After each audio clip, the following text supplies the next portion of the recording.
In a world shaped by routine, job title, and unrelenting schedules, bike touring represents a lifestyle that defies the mainstream, opting for freedom over predictability, simplicity over accumulation, and experiences over material gain.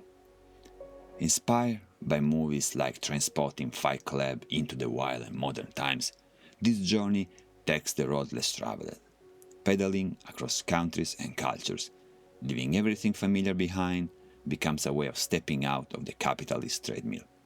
A conscious decision not to be confined to the role of a consumer, but living authentically your own way. This text draws from my 1-month cycling journey from China to Albania, riding along the Asian Silk Road and going through vast landscapes that once connected empires, traders, and storytellers. This adventure, carried out on 2 wheels and unbounded by time and incessant push to consume, reaffirmed my desire to live differently, biking from one place to another with nothing but essential. I came to see the world not as a collection of commodities, but as an expanse of authentic human connection.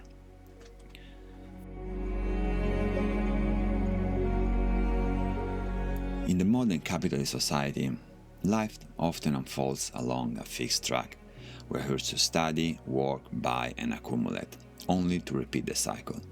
The images of success are marketed to us. The house, car, trendy clothes, high-tech devices become our target. Yet, each purchase seems to demand another, trapping us in a never-ending loop of wanting, buying, and briefly enjoying before the cycle begins again. Fight Club famous quote, "The things you own you end up owning you," is a clear example of this narrative. Bike touring, in contrast, strips life down to essential. On the road, you carry everything you need, carefully chosen, not for the brand, but for the utility, durability, and the freedom it allows. While traveling the Silk Road on my bike, I encountered landscape and people who live outside the consumerist fray. I saw poverty and hope. This immersion allowed me to engage with local culture without the filter of tourist traps. From humble villages, markets to roadside meal share with strangers, the journey felt raw, unscripted, and grounded. It dawned me that my bike touring is not just about seeing the world. It's about disconnecting from the routine that tells us we are only complete when we are consuming. Each pedal stroke is a rebellion against a system that tries to commodify life itself. After the first day without internet, my mind was in peace. The need to reach out to my phone vanished, needing it only when it was time to check a map, change a song, or take a picture.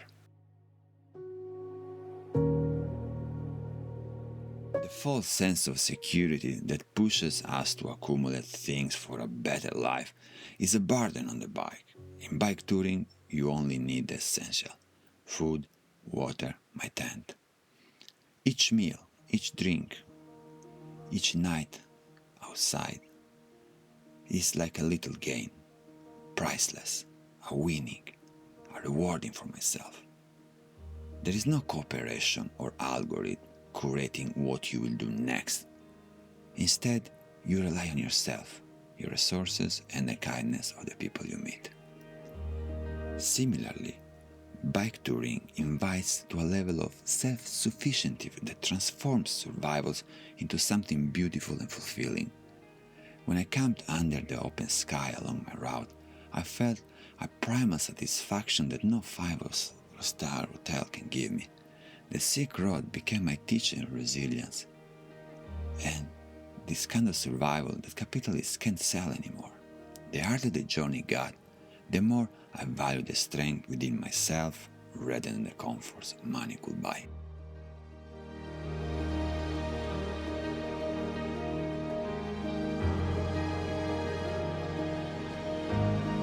The simplicity of cycling cuts through this, forcing you to live fully in the present. When you are on the road, you are not thinking of the latest gadget or fashion trend. You're focused on the next hill, the upcoming village, or the food you will eat there.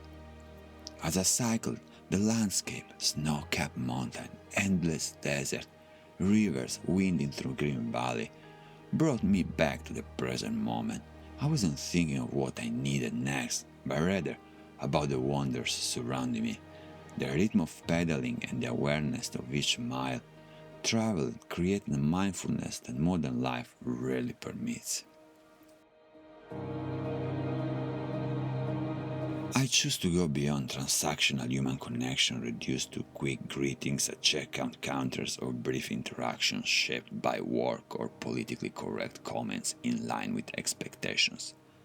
I choose human connection in unexpected ways, a smile meaning genuine curiosity and conversation in languages that I cannot understand.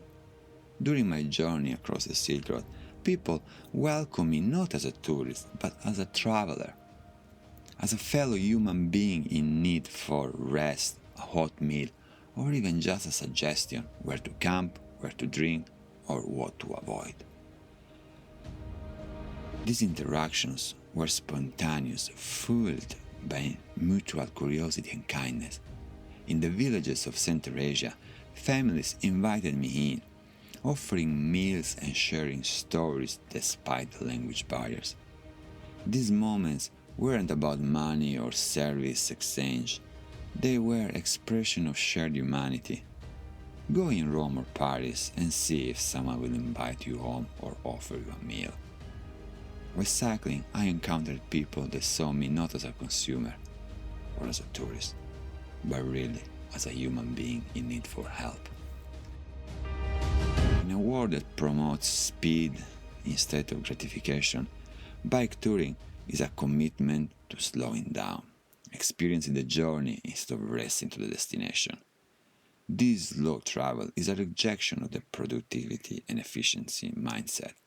Riding through countries, towns, and countryside at a human pace, I encountered details, the smell of fresh air, the sound of village life, the way light shifts at sunset, that I would have missed otherwise. I really felt every kilometer. I didn't just see it. The road, with its unpredictable twist, demands patience. Each day on the road, I became more attuned to life's small pleasure. Each one priceless because they were experienced slowly. Thus, remember, this process of slowing down is in itself a subversion of the culture that values speed and more over depth and enough. I could have taken a plane, a motorcycle, or a e-bike, but I choose hard and painful way by earning every kilometer.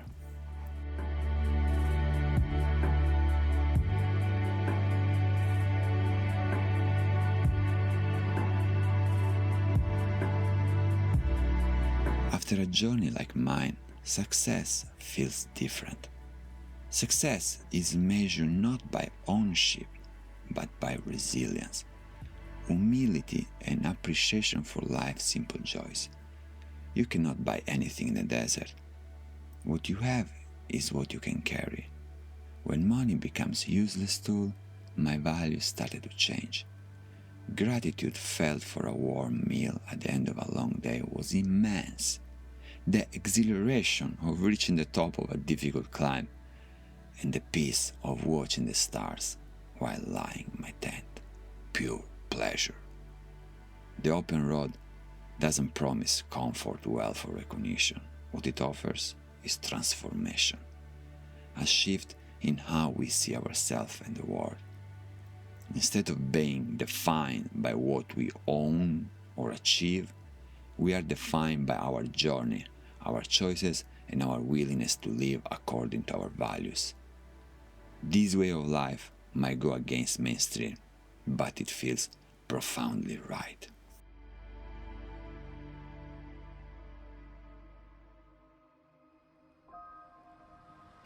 This journey is about rejecting the monotony and embracing the unknown.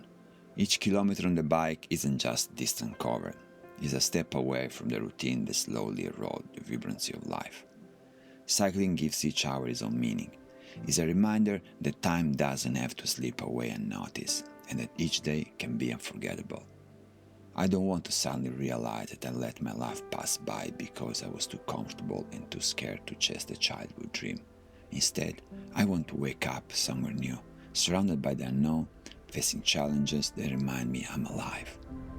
This journey is about valuing each moment, tasting the freedom of movement and creating memories that last forever. This is my way of making life meaningful, far from the roles and life patterns that we're stuck in. This is my way to ensure that every day counts and that I'm living a story worth remembering. Like the protagonist in movies like Fight Club and Into the Wild, bike touring embodies a desire to reject the roles and expectations that society assigns us, embracing instead the unknown, the challenging, the truly authentic. Cycling offers freedom and purpose that no purchase can deliver. It's a lifestyle that strips away the unnecessary, teaching us to live fully and genuinely, seeking experiences over tangible goods, getting into problem and find way out. Like a roller coaster of emotion with ups and downs, because only when you get down you can enjoy the ups. And in cycling, ups and downs are never ending.